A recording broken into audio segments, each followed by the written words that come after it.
menunjukkan keinginannya untuk melintasi wilayah udara Indonesia secara bebas tanpa batas. Maksud terselubung itu memang tidak memiliki alasan yang jelas.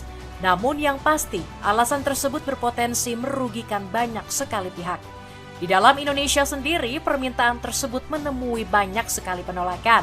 Banyak pihak menilai bahwa pemberian izin itu hanya akan menimbulkan dampak buruk bagi Indonesia. Kedaulatan Indonesia berpotensi terlanggar dan kebocoran data yang tidak terhindarkan. Apalagi Amerika Serikat memiliki catatan buruk dalam pelanggaran kedaulatan Indonesia. 18 kali negara tersebut melanggar kedaulatan Indonesia, termasuk wilayah udara. Sayangnya sampai saat ini masih belum ada jawaban pasti apakah Indonesia menerima atau menolak kebijakan tersebut, mengingat bisa jadi hal tersebut akan menjadi ancaman. Lalu apa konsekuensi yang akan diterima Indonesia jika mengizinkan Amerika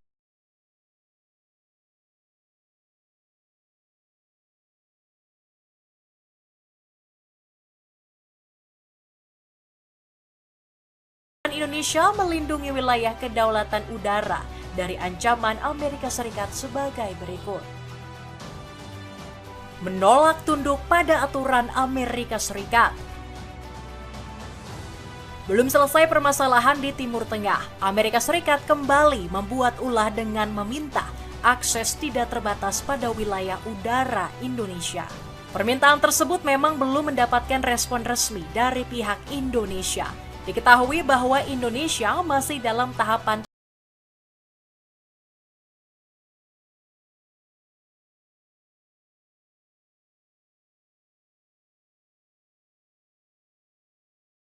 geografis, melainkan juga penanda sebagai bangsa yang bebas. Indonesia menegaskan bahwa permintaan lintas udara Amerika Serikat ini harus tetap tunduk pada kepentingan nasional dan kedaulatan Indonesia.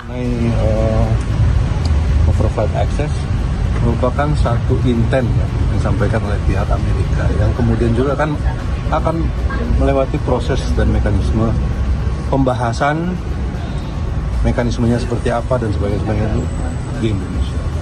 Dan saya kira kedaulatan, kepentingan nasional itu juga pasti akan menjadi sesuatu yang utama. Satu. Yang kedua, sebagai negara yang memiliki tradisi dan politik luar negeri bebas aktif, ya perjanjian serupa itu juga kalau misalnya dilakukan dengan negara-negara lain ya nggak ada masalah. Nah, gitu. Mekanismenya seperti apa, implementasinya seperti apa. Jadi jangan kemudian dipersepsikan sebagai sesuatu yang menyeret Indonesia dan mengancam kedaulatan. Menteri Luar Negeri Sugiono menyampaikan bahwa Indonesia tidak akan serta-merta memberikan wilayah kedaulatannya. Permintaan tersebut harus melewati pembahasan strategis yang memperhatikan aspek pertahanan dan kepentingan nasional. Apalagi usulan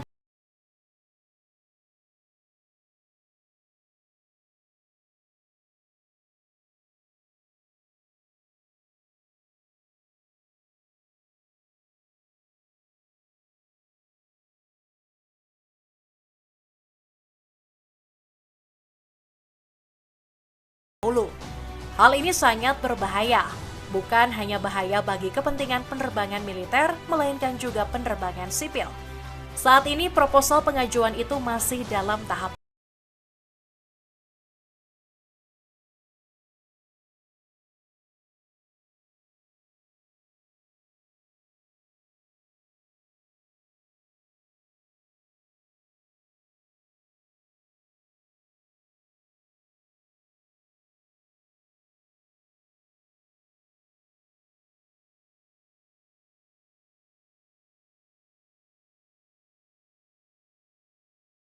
bagi sebuah negara. Pemberian ruang akses udara tidak hanya berkaitan dengan hubungan bilateral, tetapi juga menyangkut penuh otoritas Indonesia atas wilayahnya. Semua itu bukan hanya sekedar omong kosong semata. Aturan mengenai ruang udara di Indonesia telah dijamin dalam hukum nasional dan prinsip hukum internasional.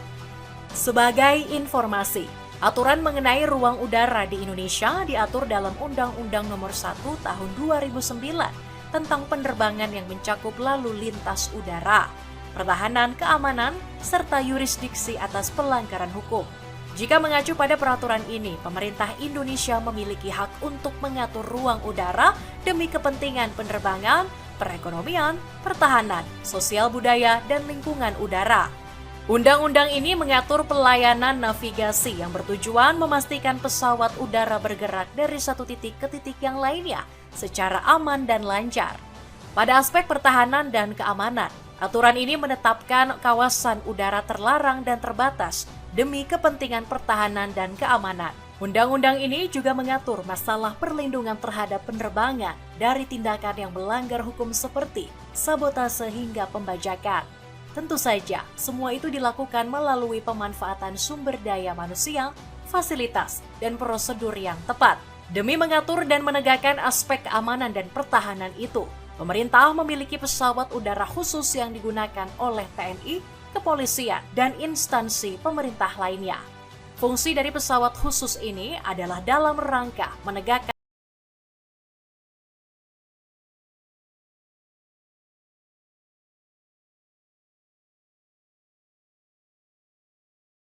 ini, Indonesia memiliki wewenang untuk mengatur masalah operasi pesawat dalam ruang udaranya.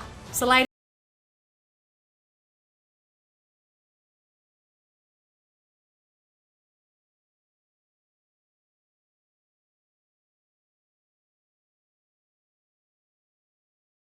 untuk memberikan peringatan bagi pesawat asing yang melanggar wilayah Indonesia.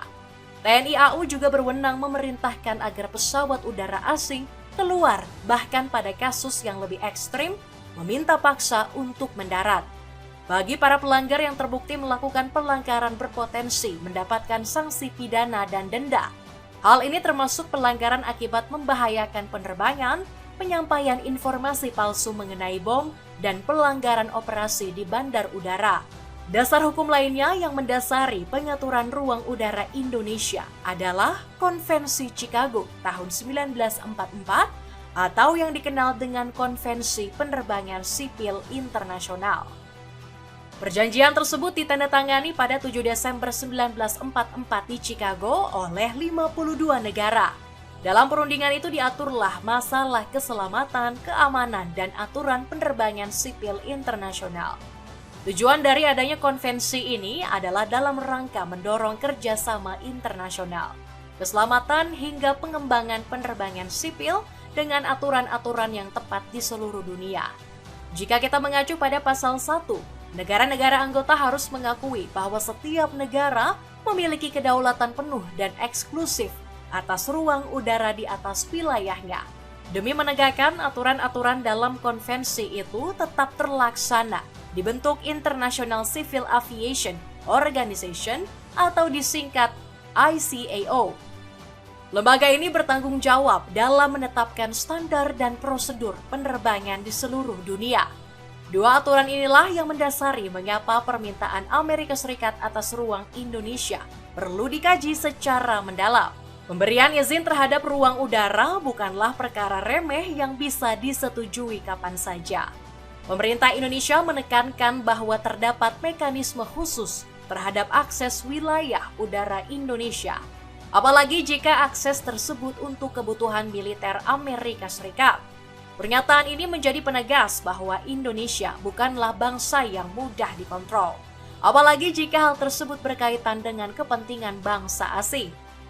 Menlu Sugiono menyampaikan bahwa kebijakan pemerintah yang ditetapkan dalam ruang udara harus berdasarkan mandat konstitusi.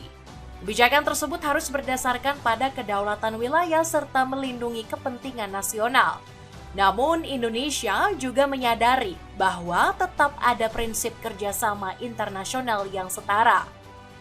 Sehingga jika Indonesia mengizinkan wilayah udaranya dipakai demi kepentingan militer, perlu prinsip yang bersifat setara. Indonesia memang memiliki prinsip sebagai negara yang menganut politik luar negeri bebas aktif.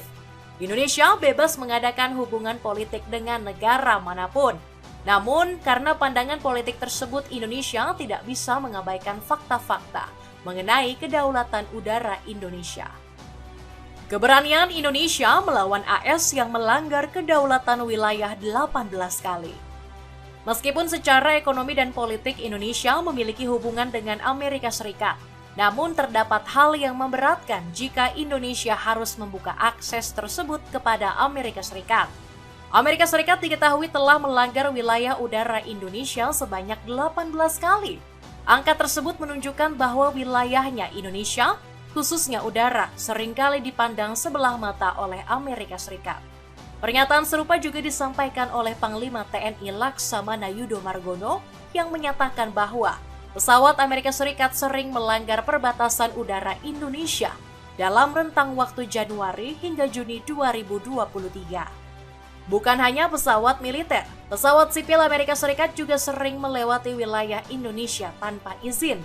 Aksi pelanggaran ini tentu saja menjadi bahan pertimbangan apakah Indonesia akan membuka akses terhadap wilayah udaranya bagi Amerika Serikat. Lalu apa konsekuensi yang akan ditanggung jika Indonesia membuka akses ke Amerika Serikat? Pertama, akses bebas terhadap wilayah udara Indonesia berpotensi mencederai kedaulatan Indonesia dan negara di sekitarnya.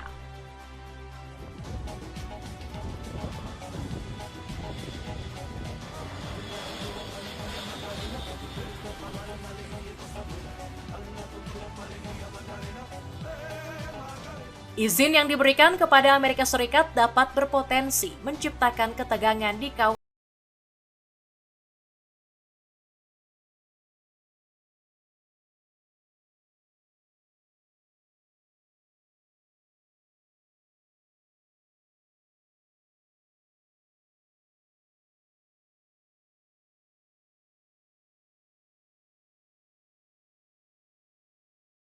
akses secara langsung. Hal itu tidak hanya memberikan ancaman bagi kedaulatan Indonesia, melainkan juga kedaulatan ASEAN. Hal ini juga senada dengan Konvensi Chicago tahun 19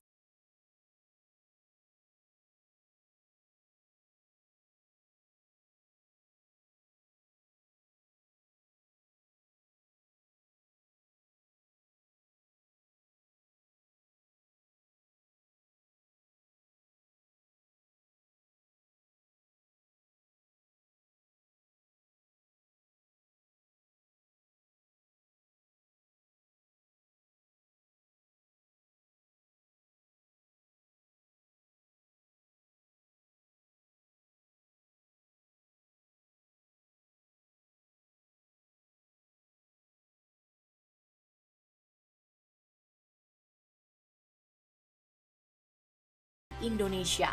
Sejak lama Indonesia dikenal sebagai negara yang prinsip politik luar negerinya bebas aktif.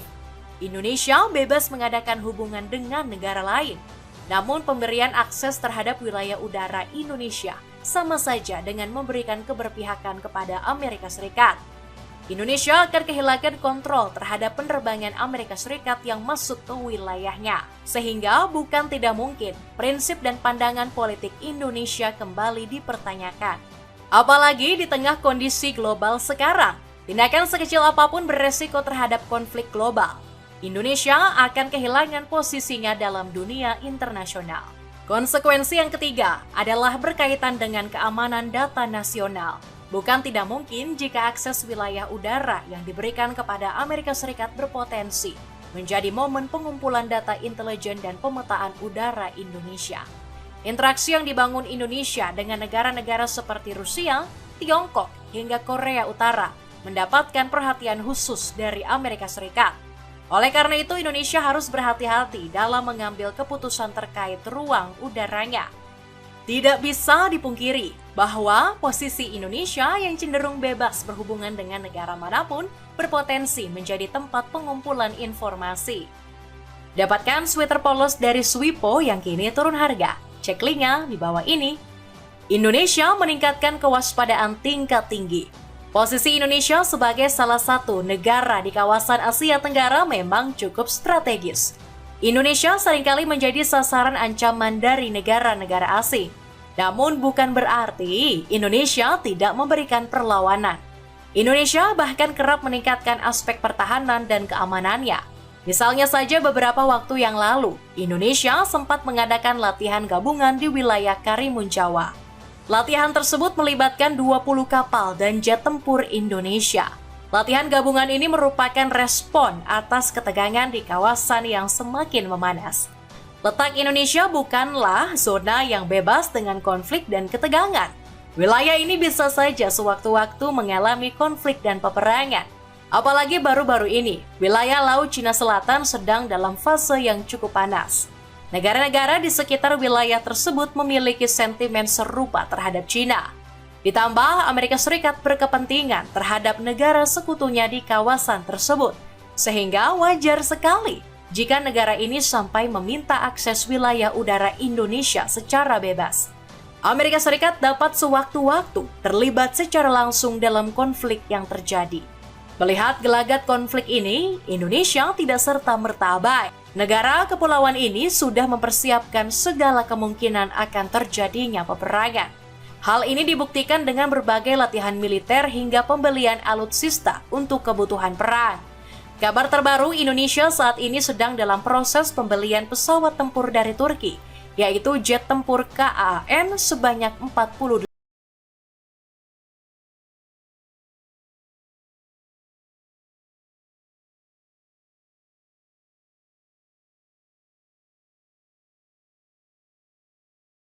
Adalah Indonesia sedang dalam proses untuk menerima hibah kapal induk dari Italia, yaitu kapal induk Giuseppe Garibaldi. Bukan hanya itu, Indonesia juga gencar dalam melakukan penggadaan radar-radar canggih untuk mendeteksi aktivitas mencurigakan di wilayah Indonesia. Selain radar, Indonesia juga menambahkan beberapa rudal untuk memperkuat pertahanan wilayahnya, seperti rudal balistik KHAN yang berasal dari Turki dan rudal Brahmos yang berasal dari India. Indonesia tidak siap dalam menghadapi gesekan-gesekan di masa yang akan datang. Tetapi Indonesia juga siap dalam menghadapi peperangan yang akan terjadi. Pengen sweater hitam kece tapi budget kamu pas-pasan? Cobain sweater dengan kerah crew neck dengan bahan berkualitas, cek linknya di bawah ini. Itulah ulasan keberanian Indonesia menjaga kedaulatan wilayah udaranya dari ancaman Amerika Serikat. Akankah Indonesia mampu mempertahankan wilayahnya dari ancaman Amerika Serikat? Atau justru tunduk terhadap desakan negeri Paman Sam tersebut? Coba tulis pendapatmu di kolom komentar di bawah ini.